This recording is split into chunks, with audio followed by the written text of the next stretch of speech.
ધોરણ 11 નામના મૂળ તત્વો પ્રથમ પરીક્ષા માટેનો ખૂબ જ અગત્યનો વિડીયો છે. આ 50 માર્ક્સનું પેપર કેવી રીતના પૂછવાનું છે એ આપણે ખાસ અગત્યનું સમજવાનું છે. એટલે ખાસ ધ્યાન આપીને વિડીયોને સમજજો, કારણ કે કયા ચેપ્ટર્સમાંથી કેટલા માર્ક્સનો પ્રશ્ન પૂછવાનો એ પણ આપણે જોઈશું. સૌપ્રથમ તમે જોઈ શકો કે હેતુલક્ષી પ્રશ્નો આપણે આગળ જોઈએ પ્રમાણે 15 પ્રશ્નો પૂછાવાના છે. 15 પ્રશ્ન એટલે 10 વિકલ્પો અને 5 એક વાક્યમાં જવાબ. આને હેતુલક્ષી કહેવાય. ત્યાર પછી આપણે જોઈ લઈએ કે 4 આપણને પ્રશ્ન એવા પૂછાશે જે 2 માર્ક્સ વાળા હશે, જેનામાંથી 3 લખવાના રહેશે, એના 9 માર્ક્સ. 3 પ્રશ્નો પૂછાશે, એમાંથી 2 લખવાના રહેશે, એકના 4 માર્ક્સ એટલે 8 માર્ક્સ. 4 પ્રશ્નો એવા પૂછાશે જેમાંથી 3 લખવાના રહેશે, એકના 6 માર્ક્સ એટલે 18 માર્ક્સ. આગળ જોઈએ હવે શું કરવાનું છે. Chapter number 1. ચેપ્ટર નંબર 1 માંથી આપણને 2 માર્ક્સનું પૂછાશે. ચેપ્ટર નંબર 2 માંથી આપણને 4 માર્ક્સનું પૂછાશે. આ જોઈ લેજો. અને હવે આપણે આ ગુણભાવ પ્રમાણે કયા ચેપ્ટરમાં શું પૂછવાનું એ પણ જોઈ લઈશું. નીચે જોઈ શકીએ આપણને પહેલા એવું કીધું છે કે 10 વિકલ્પો પૂછવાના છે. તો આ 10 વિકલ્પો ક્યાંથી પૂછવાના એ તો ખબર જ નથી, એ પણ આપણે જોઈશું. ત્યાર પછી 5 એક વાક્યમાં જવાબ છે, એટલે 5 એક વાક્યમાં જવાબ ક્યાંથી પૂછવાના એ પણ જોઈએ. ત્યાર પછી 3 માર્ક્સ દ્વારા આપણને 4 પ્રશ્નો પૂછાશે અને આપણે 3 લખવાના રહેશે, એ કયા છે એ પણ જોઈ લઈએ. ત્યાર પછી ડી અને ઈ. ડી ની અંદર વાત કરીએ તો આપણને 2 પ્રશ્નો પૂછાશે. કેટલા માર્ક્સ વાળા? 2 પ્રશ્નો પૂછાશે આપણને. એમાં લખવાના 2 પણ પૂછાશે કેટલા? 20, 21 અને 22 એમ 3 પૂછાશે. 3 માંથી 2 લખવાના. પછી 3 કયા હશે એ પણ આપણે જોઈશું. અને ત્યાર પછી 23, 24, 25 અને 26 એમ 4 પ્રશ્નો પૂછાશે. એમાંથી 3 લખવાના રહેશે, એકના 6 માર્ક્સ એટલે 18 માર્ક્સનો વિભાગ રહેશે. હવે શરૂઆત કરીએ આપણે વિભાગ એ થી. કે વિભાગ એ ની અંદર જે 10 પ્રશ્નો પૂછવાના છે, 10 MCQ, એ 10 MCQ ક્યાંથી પૂછાશે? હવે આ 10 MCQ માટે આપણે કઈ તૈયારી કરવાની? આપણે દરેક ચેપ્ટર્સ માંથી એક MCQ આવશે એવી તૈયારી કરીશું. કેમ કે આપણી પાસે કેટલા ચેપ્ટર છે? 10 ચેપ્ટર છે અને MCQ કેટલા પૂછવાના? 10. તો દરેક ચેપ્ટર માંથી એક MCQ આવશે એવી તૈયારી આપણે કરવાની, જેથી કરીને MCQ માં આપણને મુશ્કેલી થાય. દરેક ચેપ્ટરના MCQ આપણે વાંચી લેવાના, જેથી કરીને આપણે MCQ માં 10 માંથી 10 માર્ક્સ મેળવી શકીએ. એટલે MCQ માટે આપણે શું કરવાનું છે? દરેક ચેપ્ટરના MCQ વાંચીશું. ભાગ 1 ના 10 ચેપ્ટર, બેંક સિલકને છોડી દેવાનું. ભાગ 1 ના 10 ચેપ્ટર આપણે વાંચી લેવાના. ચલો ત્યાર પછી વાત કરીએ વિભાગ બી. વિભાગ બી ની અંદર આપણને 5 પ્રશ્નો પૂછાવાના છે. આ 5 પ્રશ્નોની તૈયારી કેવી રીતના કરવાની એ પણ કહી દઉં. ચેપ્ટર નંબર 1 જે છે હિસાબી પદ્ધતિ, એમાંથી 1 પૂછાશે. ચેપ્ટર નંબર 3 છે જીએસટી, એમાંથી 1 પૂછાશે. ચેપ્ટર નંબર 7 છે રોકડ મેળ, એમાંથી 1 પૂછાશે. ચેપ્ટર નંબર 8 છે ખાસ આમ નોંધ, એમાંથી 1 પૂછાશે. અને ચેપ્ટર નંબર 9 છે ખાતા વહી ખટવણી, એમાંથી 1 પૂછાશે. આ 5 ચેપ્ટરના એક વાક્યમાં જવાબ એકદમ કમ્પ્લીટ વાંચી લેવાના. અને જો સમય રહે તો બાકીના બી થોડા એકવાર જોઈ લેવાના. કારણ કે ગુજરાતની ઘણી બધી સ્કૂલો છે અને ઘણી બધી સ્કૂલોની અંદર ઘણી બધી રીતે ચેન્જીસ આવી શકે. કારણ કે પ્રોપર એક માળખું આપવામાં આવ્યું નથી. ફક્ત 5 પ્રશ્નો પૂછે, ક્યાંથી પૂછવાનું એવું કંઈ જ કહેવામાં આવ્યું નથી. એટલે આપણે આ 5 ચેપ્ટરને વધારે પ્રાધાન્ય આપીશું અને આ 5 ચેપ્ટરની તૈયારી કરીશું. કારણ કે ગુણભાર પ્રમાણે મેં ડિવાઈડ કરેલું છે અને પછી તમને સમજાવી પડે. આ વિડીયો પૂરો થાય અને પછી અંતમાં તમને સમજાવી દઉં કે કયા જે ચેપ્ટર્સ છે એમાંથી કેટલા માર્ક્સનું અને કેટલા ગુણભાર પ્રમાણે આપણે ફાળવ્યું છે એ પણ આપણે જોઈશું. ચલો ત્યાર પછી વાત કરીએ સી વિભાગ. હવે સી વિભાગની વાત કરું તો સી વિભાગમાં શું પૂછાવું? તો સી વિભાગની અંદર આપણને કુલ 4 પ્રશ્નો પૂછાય અને 4 માંથી આપણે કેટલા લખવાના? 3. હવે 4 માંથી 3 લખવાના, પણ 4 કયા? તો 4 કયા માટે? પહેલું ચેપ્ટર, બીજું જે ચેપ્ટર છે વ્યવહારની દ્વિઅસર, એમાંથી 1. 5મું ચેપ્ટર છે હિસાબી સમીકરણ, એમાંથી 1. 8મું ચેપ્ટર છે ખાસ આમ નોંધ, એમાંથી 1. અને 9મું ચેપ્ટર છે ખાતા વહી ખટવણી, એમાંથી 1. એટલે ટોટલ કેટલા ચેપ્ટર થઈ ગયા? 4 ચેપ્ટર. આ 4 ચેપ્ટરના પ્રશ્નો તૈયાર કરવાના. 4 માંથી તમારે 3 લખવાના રહેશે. હવે વાત કરીએ વિભાગ ડી. વિભાગ ડી ની અંદર આપણને કુલ 3 પ્રશ્નો પૂછાય અને 3 માંથી આપણે 2 લખવાના રહેશે. આ 3 કયા ચેપ્ટર માંથી હશે એ પણ જોઈ લે.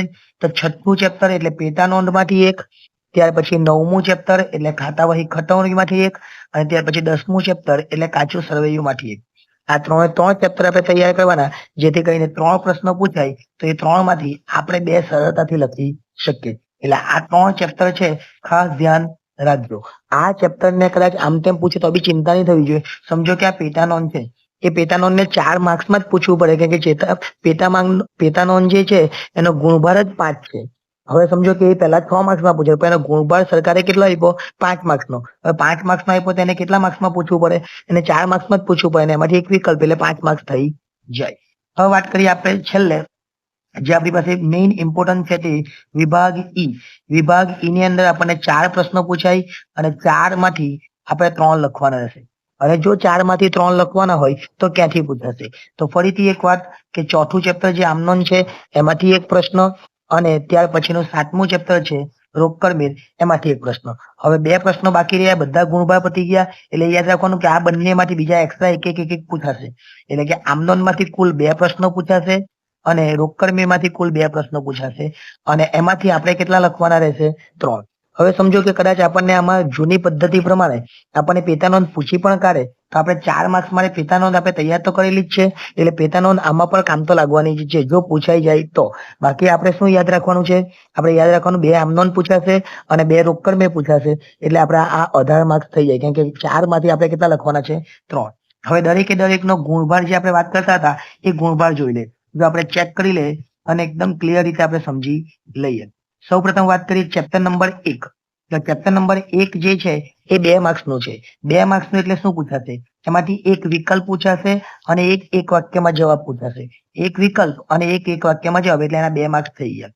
ચેપ્ટર નંબર જે 2 છે એ કેટલા માર્ક્સનું છે? તો ચેપ્ટર નંબર 2 એ 4 માર્ક્સનું છે. તો એમાંથી એક વિકલ્પ પૂછાશે અને એક વિભાગ સી ની અંદર 3 માર્ક્સ વાળો પ્રશ્ન એટલે એક માર્ક્સ વાળો અને એક 3 માર્ક્સ વાળો એટલે કેટલા થઈ ગયા? 4 થઈ ગયા.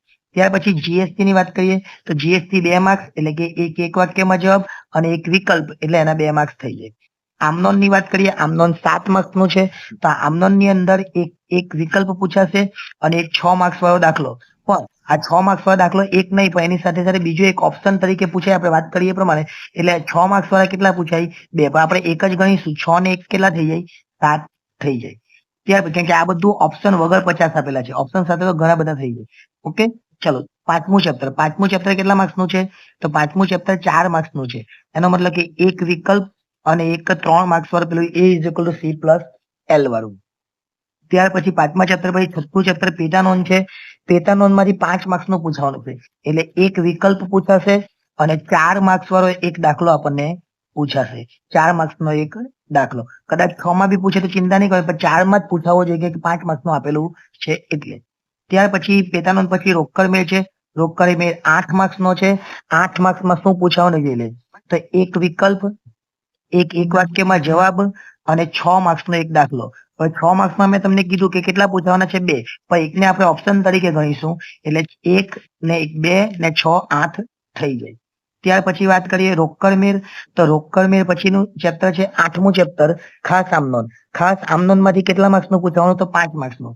તો 5 માર્ક્સનું કઈ રીતના? તો ચેપ્ટર એ પહેલું જે છે એટલે કે વિકલ્પો એક પૂછાય, એક વાક્યમાં જવાબ એક પૂછાય અને આપણને તો ટોટલ પૂછવાનું કેટલા માર્ક્સનું? આપણને પૂછવાનું 8 માર્ક્સનું. તો એક વિકલ્પ એક વાક્યમાં જવાબ ખાસ આમનોન કેટલા માર્ક્સની પૂછવાનું છે? 5 માર્ક્સની છે. ખાસ આમનોન અહીંયા જોઈએ 5 માર્ક્સની અને 3 માર્ક્સ વાળો એક એટલે એક વિકલ્પ એક વાક્યમાં જવાબ ને એક 3 માર્ક્સ. એક વિકલ્પ પૂછાય, એક વાક્યમાં જવાબ પૂછાય અને 3 માર્ક્સ વાળો એક પૂછાય એટલે 5 માર્ક્સ થઈ જાય. ચલો ત્યાર પછી આગળ વાત કરીએ ખાસ આમનોન પછી ખાતા વહી ખટવણી જે 8 માર્ક્સનું ચેપ્ટર છે. કેવી રીતના પૂછાશે એ જોઈ લે ફરીથી.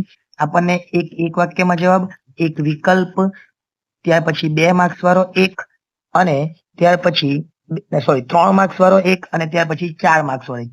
એમ ટોટલ 9 થઈ જાય છે પરંતુ આપણે 8 માર્ક્સ ગણીશું કદાચ આ 2 માંથી કોઈ એક માં મુશ્કેલી થાય એટલે 4 માર્ક્સ વાળો એક પણ યાદ રાખીશું અને 3 માર્ક્સ વાળો એક પણ યાદ રાખીશું કારણ કે 8 માર્ક્સનું ચેપ્ટર છે અને અત્યાર સુધી આપણે જોયું એ પ્રમાણે ખાતા વહી કોઈ દિવસ 3 માર્ક્સમાં નથી પૂછાયું પણ જો આ 2 પ્લસ કરીએ ને આ એક કરીએ તો 6 જ થાય. એટલા માટે અહીં એક આપણે મૂકેલું છે કારણ કે 6 માર્ક્સનું નથી, ચેપ્ટર કેટલા માર્ક્સનું છે? 8 માર્ક્સનું છે. હવે છેલ્લું ચેપ્ટર એટલે કાચું સરવૈયું જે 5 માર્ક્સનું છે એટલે કે એક વિકલ્પ અને 4 માર્ક્સ વાળો એક દાખલો. એટલે આ રીતે આપણે સંપૂર્ણ માહિતી મેળવી શકીએ અને આ પ્રમાણે જો તમે તૈયારી કરો તો 50 માંથી સારામાં સારા માર્ક્સ મેળવી શકો. કોઈ પણ ચેપ્ટરને આપણે સ્કીપ નથી કર્યું, બધા ચેપ્ટરની તૈયારી કરવાની. સરકારે આ બ્લુપ્રિન્ટ નથી આપેલી કે કયા વિભાગમાંથી શું પૂછવાનું, આ ક્લિયર કર્યું નથી પરંતુ આપણે થોડી ઘણા અંશે આ ક્લિયર કરવાનો પ્રયત્ન કર્યો છે. એટલે સંપૂર્ણ સાચું તો ન કહી શકાય, પરંતુ 90% તમે જો આ પ્રમાણે તૈયારી કરો તો કોઈ મુશ્કેલી થવાની નથી. અને ખરેખર આ પ્રમાણે તૈયારી કરજો, જેથી કરીને કોઈ જ પ્રોબ્લેમ નહીં આવે, તમે સારામાં સારા માર્ક્સ મેળવી શકો.